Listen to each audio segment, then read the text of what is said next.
Hi, everybody. Welcome to our session today about Tender Talks. I'm so glad you're here with us. I'm going to record this so that people who cannot participate today can still join us and still benefit from the information that we're going to share. I'm also going to share my screen. So let's get started. Okay, great. Just get this set up. Okay. Thank you, everybody, once again. We are going to be talking about, some people call them uncomfortable conversations, and some folks talk about them being awkward conversations even. I like to think of them as tender talks. They don't always have to be uncomfortable, and they don't always have to be awkward, but they always have to be tender. So we're going to discuss death in a way that isn't depressing. And so, again, thank you for joining us. Perhaps you know someone who has been diagnosed with a serious or terminal condition. Or maybe you just believe in planning ahead. Either way, these are two very different scenarios. So we're going to cover each one at a time. Again, on this call, I'm so grateful for the technology that we have that allows us to talk about these things and to get together remotely. But I think sometimes when we're not in the same room, it's really easy to get distracted by emails and phones. And so I just want to ask everybody, to the extent that you can, please be as present and as mindful during this presentation and session. We also come at this from a variety of different ethnic backgrounds, religious traditions, and I'm just going to ask that we kind of hold everybody in just unconditional positive regard, and we resist the urge to be judgy. Also, if you can, you mute your microphone, and then at the end of this, I am going to stop recording, but I will not leave. I will not end the call or this session before I've answered everybody's questions. And sometimes you might have questions after this or several days later. That's perfectly fine. You can always text me, email me, phone call me with any questions you have now, later on today, or into the future. So don't hesitate to reach out. At some point, most of us are going to have tender talks about death. No one wants to have them, but often they're necessary. So I'm going to ask you to just kind of take a moment and center yourself before we get started and think about your own circumstances, should the need arise. Think about your own kind of situation where you want to discuss your dying plans, your wishes, your final wishes with your loved ones. Who would you want to invite? Who needs to know this information? You don't have to tell me right now, but maybe you can write it in the chat, or you can write it down if you'd like. Really give this some thought. You can also just keep it in the back of your head. But think for a moment about who you'd want to be there. You'll need support at end of life, so it's important to choose carefully. And I want you to consider this today as we go through this session and when making your own plans for Tender Talks. Now, as we go through this, you might want to write some things down. That's fine. Go right ahead. But keep in mind that I am also going to send this presentation to you after the session so that you'll have these slides along with all my notes. So you don't have to write anything down if you don't want to. I'm also recording this, and we'll send that recording later as well. So again, think about your own end of life experience and who you might want to talk to about those plans. Depending on what state you live in, there are a variety of different ways you can do this. But I always tell my clients that it's vital to write down your plans, make sure you send those plans to the people who need to have them, and then make sure you talk about them with your loved ones way ahead of time. This is going to help in so many different ways. The strife I see between loved ones at someone's end of life is almost always because they haven't told their loved ones what they want. Those loved ones have to guess, and then they end up fighting and arguing amongst themselves. So just the act of putting this in writing and talking to everybody ahead of time can be an incredible gift that you give your loved ones. That'll help them not only be able to get through this experience with less grief and less trauma, but they'll also be able to mourn you in a healthier way without anything else going on afterwards. So why do we avoid uncomfortable conversations? Well, for lots of reasons. For a lot of people, they feel like that very first step of writing out advance directives, right? That includes writing out their living wills, writing out a health or choosing a healthcare proxy for the time when they might not be able to communicate their wishes, and their proxy can communicate that to their doctor. Writing all of this out feels like an accomplishment, like fantastic. So why do people avoid then discussing that? Well, like I said, variety of different reasons that people don't get that next step going. First of all, these tender talks can be sad, right? It's not a fun topic to talk about death and dying necessarily. So we tend to avoid things that make us or our loved ones sad. It also can be overwhelming. When somebody gets a terminal diagnosis, they're dealing with fears, anxieties, logistics. They're dealing with the unknown. They're overwhelmed with emotions and grief. And we just tend to postpone things that are overwhelming. We also are worried about our loved ones, right? They're going to be affected by this situation, and we don't want to make things worse. We don't want to make them feel worse. And we certainly don't want to upset anyone. And this is especially true if we have picked, if we've made choices that go against or are in conflict with our religious beliefs, our family's religious beliefs, maybe cultural traditions. Maybe we're doing something that's a bit bold and new, and it might alarm or cause disagreements with our loved ones. Well, that's one of the main reasons that we avoid these tender talks. But again, I can tell you that it is, in a variety of ways, the best thing for our loved ones to have these talks and not spring these ideas on them at the last minute. That can make everything worse.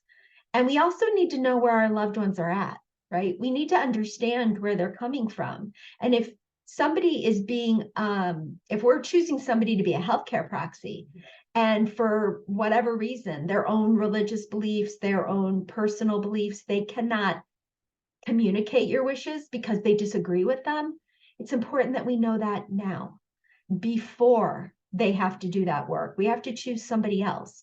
So for lots of reasons, we really do need to have these tender talks in the best way possible so that everybody can kind of be on the same page. But these are some of the reasons why we don't always do them.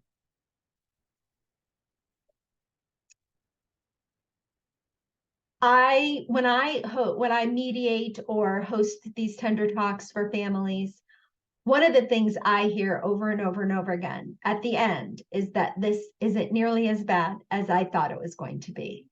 And that's also something I hear from my clients at end of life as well.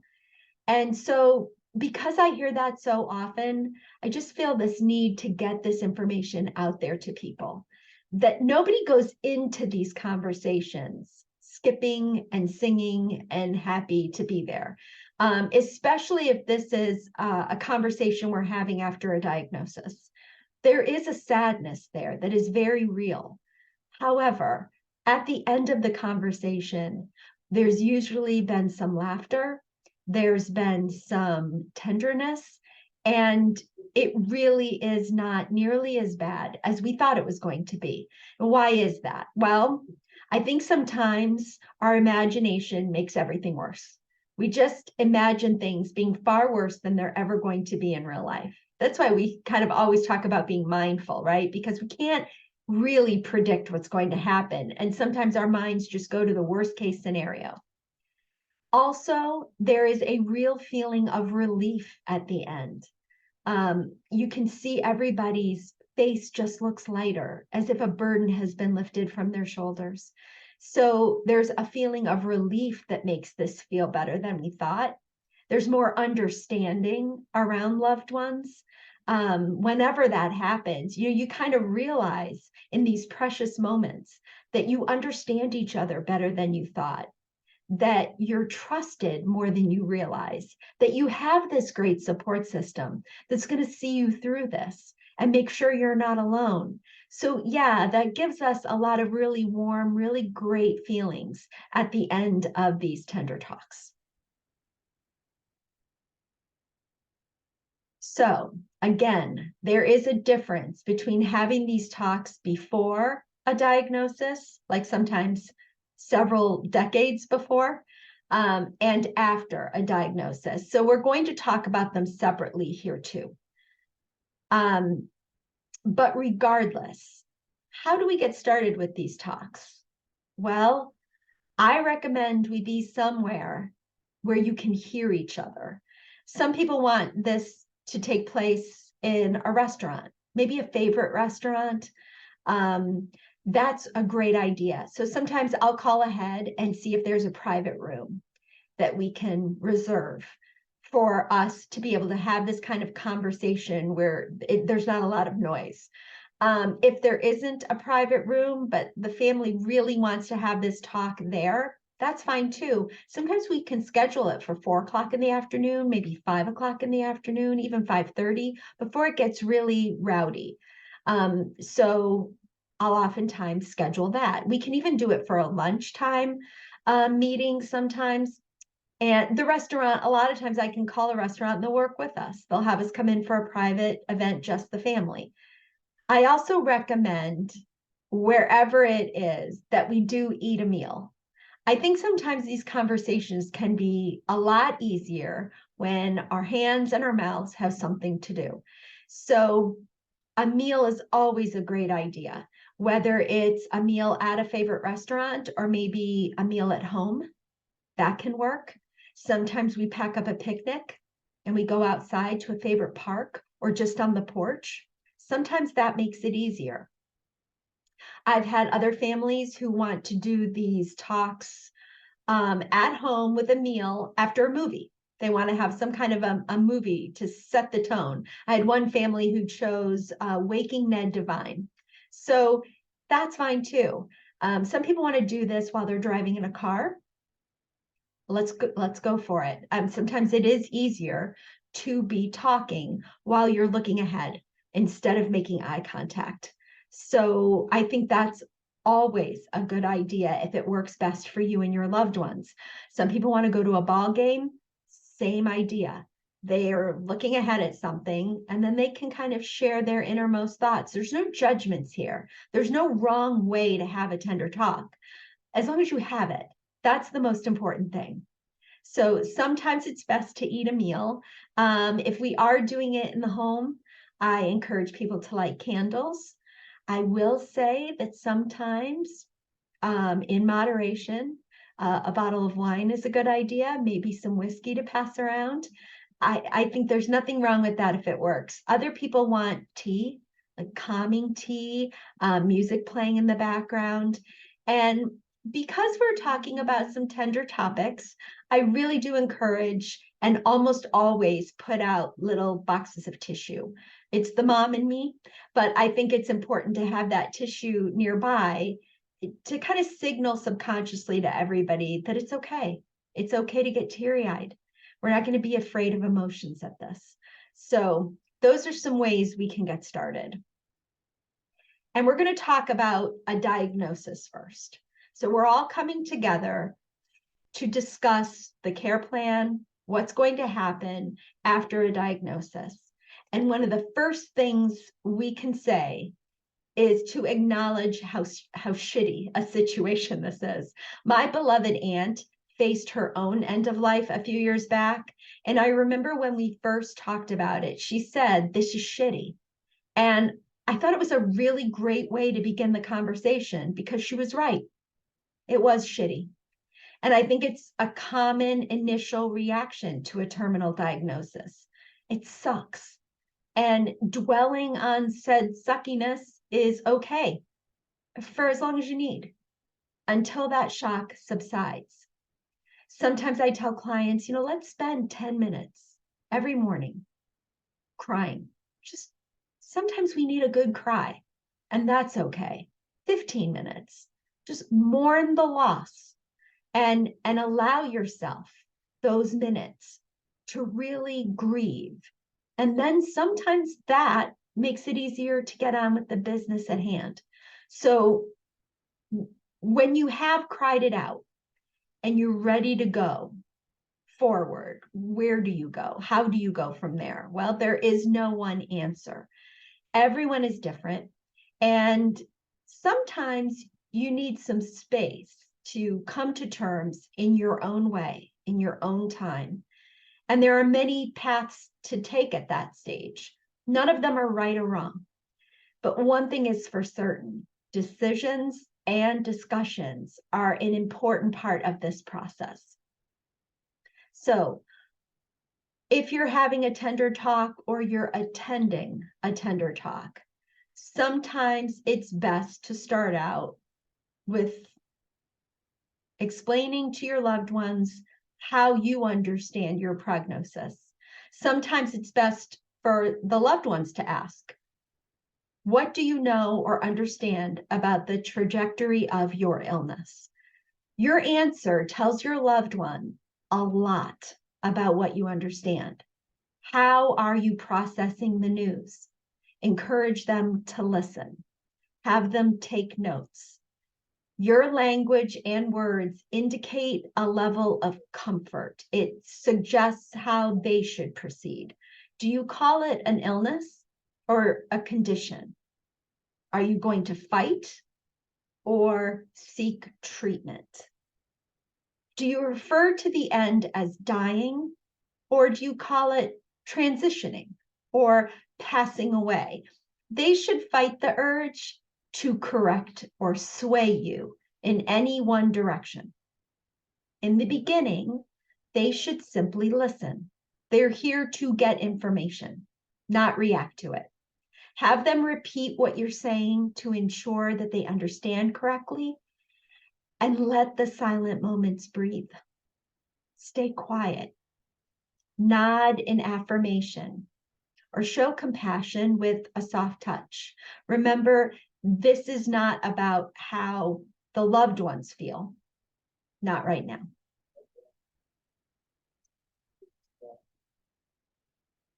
The next question that I always ask my clients, and that I encourage the next question for everyone at Tender Talks, once we kind of get the idea of what the diagnosis is, how that person is processing it, ask them about their fears.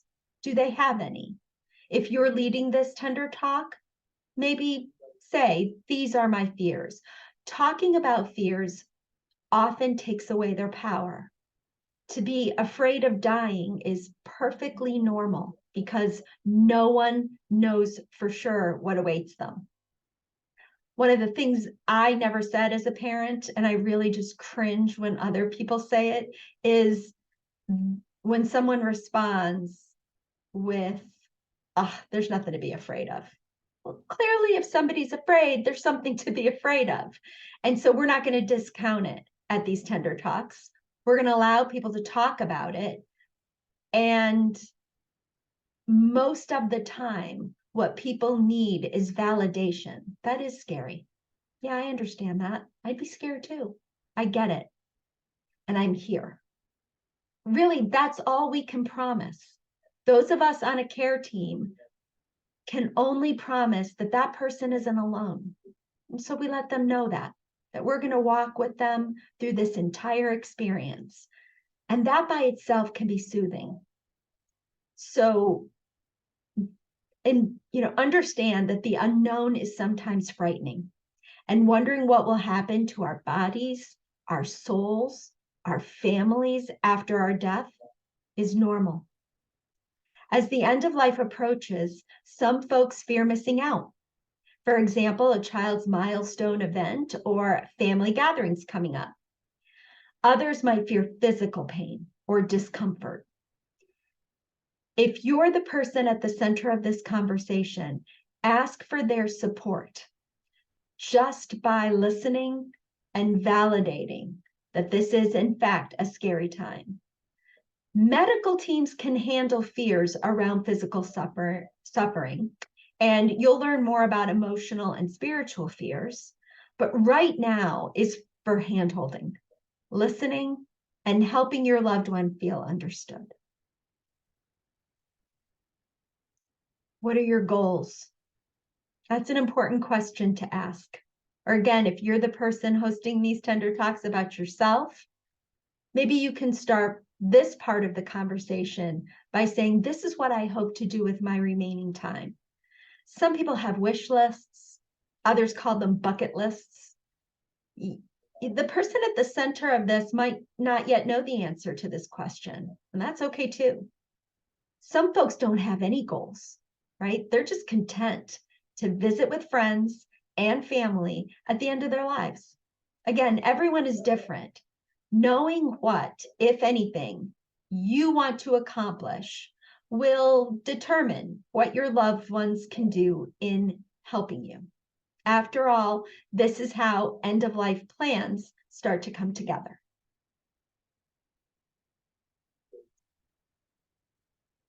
Dying individuals have a lot to think about, a lot. And every choice, it seems, comes with a set of consequences. So deciding between curative and comfort care, for instance, certainly most people choose both for as long as they can.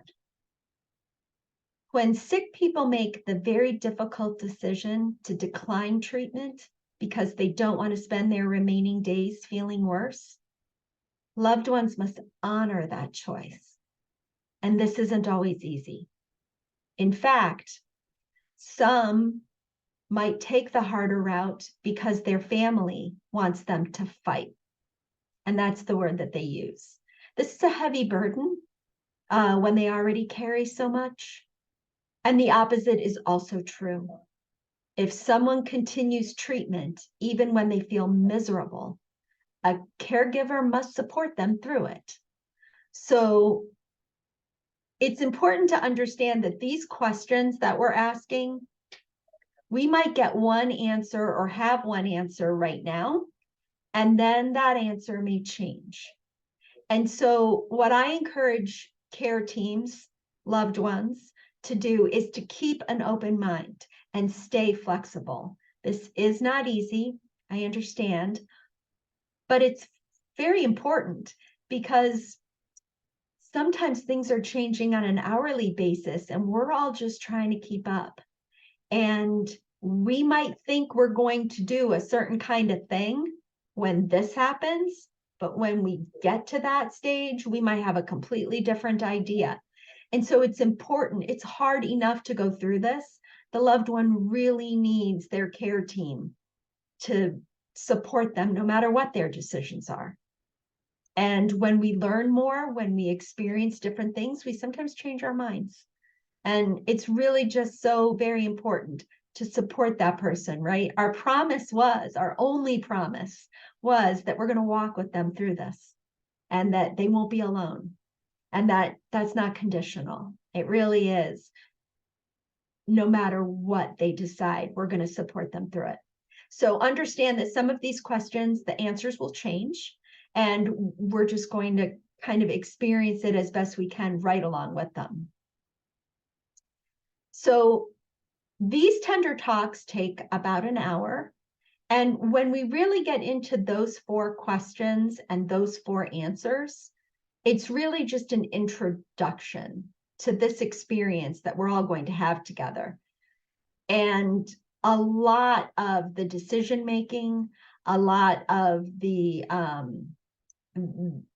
actual, experience itself is going to come later.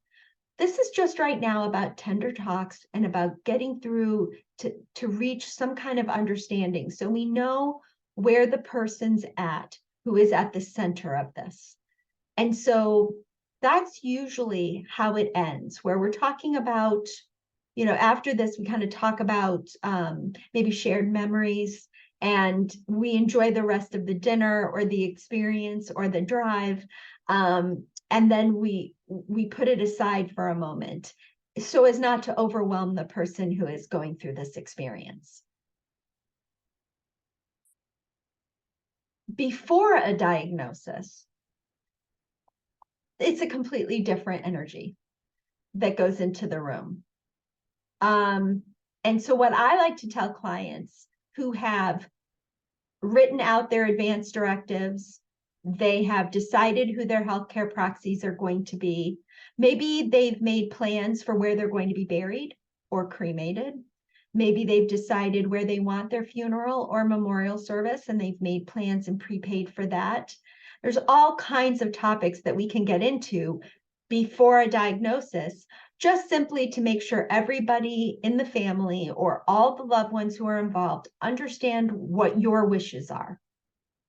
So I often tell my clients that they are a model for either their children, their parents sometimes they're a model for other loved ones, their peers, their partners, and sometimes just other loved ones that are connected with them.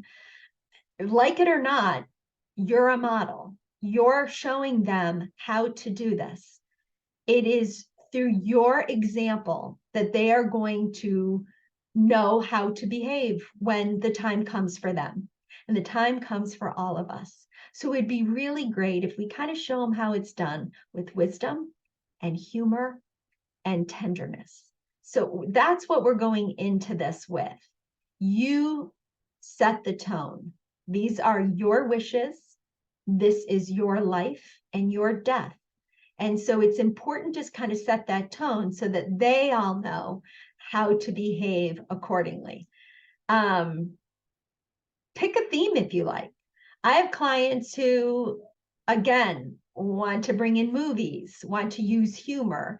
What is your family or your loved ones? What do they respond well to? You know them. So give that some thought. And also, when you are thinking about your care team and who you want, does it have to be family?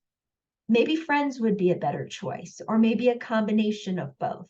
So these are some of the talks we have when planning our tender conversation ahead of time.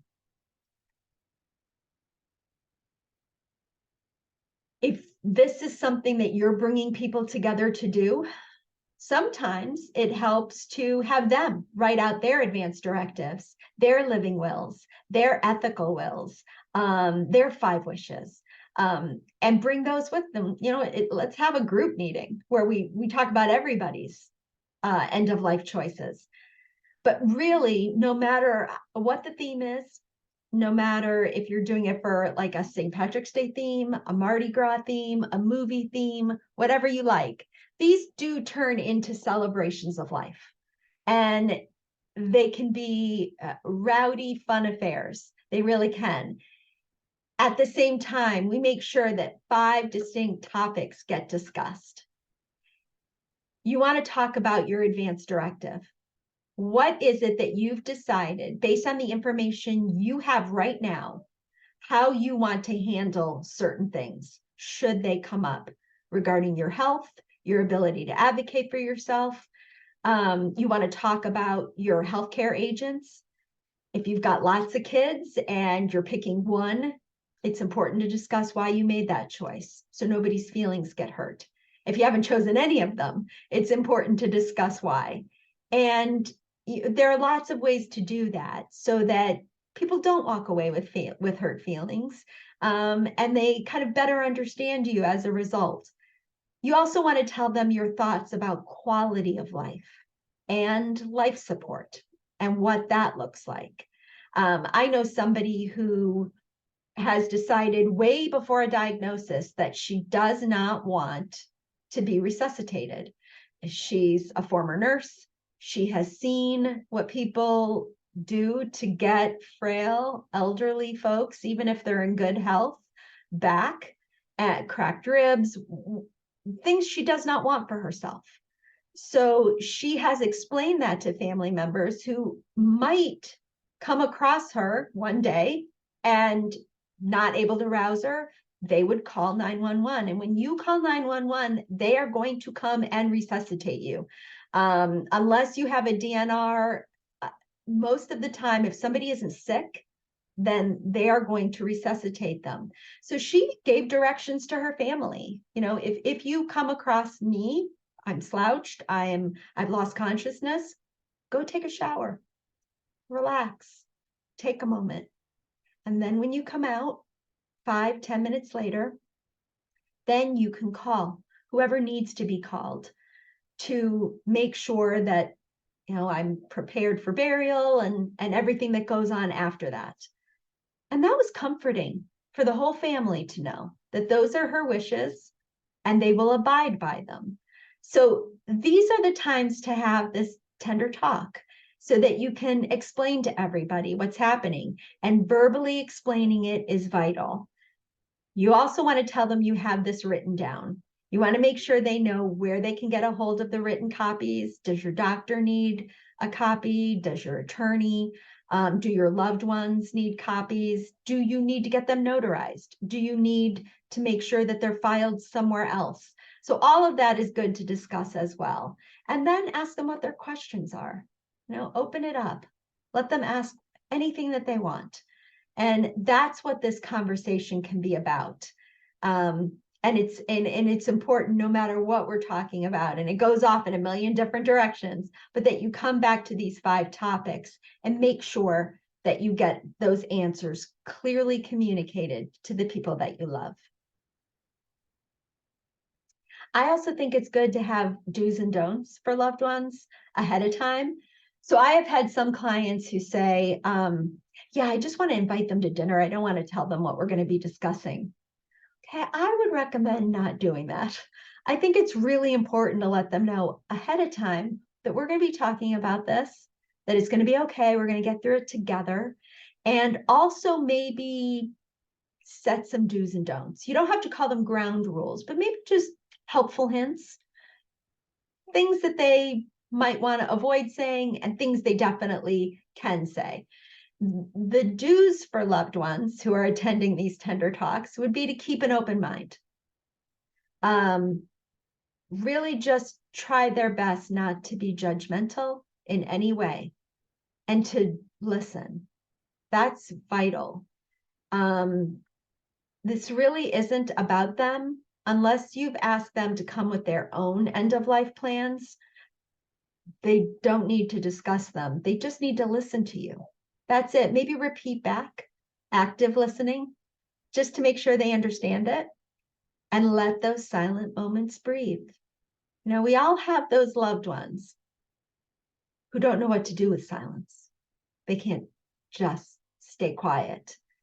So we're going to encourage them. That's why it's sometimes good to have food and drinks available so that they can do something with that nervous energy. Because this is definitely one of those times where we need to stay quiet and listen to the person who's gathered us here.